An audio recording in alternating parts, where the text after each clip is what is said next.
记忆头壳碗的故事，文钟南英，录音苏彦德。我是客家人，在学写台文。讲到美浓镇德山沟，真侪人会讲德山沟有一丛真大丛的山影，边仔有一间土地伯公。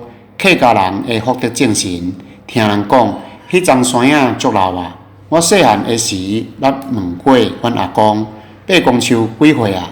阿公讲，经过几啊代人啊，至少200多岁啊。伯公树的树棵足粗勇，阮细汉的时，定几个囡仔手牵手，围着伯公树的腰，做伙唱童谣，唱一遍搁一遍。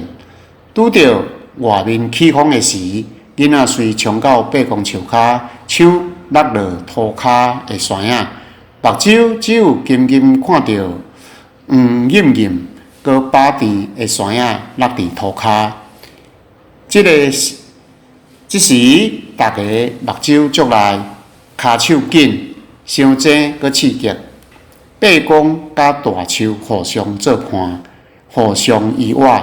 大树陪伯公，伯公保庇大树。一日搁一日，一年搁一年。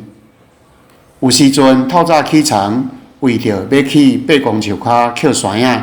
山影是当时阮爱食的物件。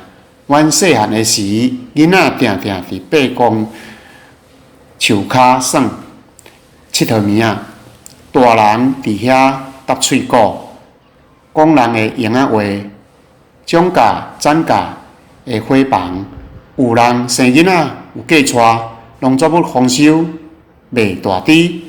囡仔考着好学校，找着好头路，一定爱传成礼祭拜伯公。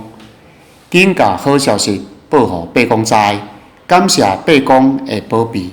伯公树到今将近300岁啊，搁持续旺盛，果实济济，实在无简单。伯公树是我大汉，伯公保庇我日日平安。我爱伯公，爱大树，祈愿伯公甲大树互相依偎，世世代代袂分开。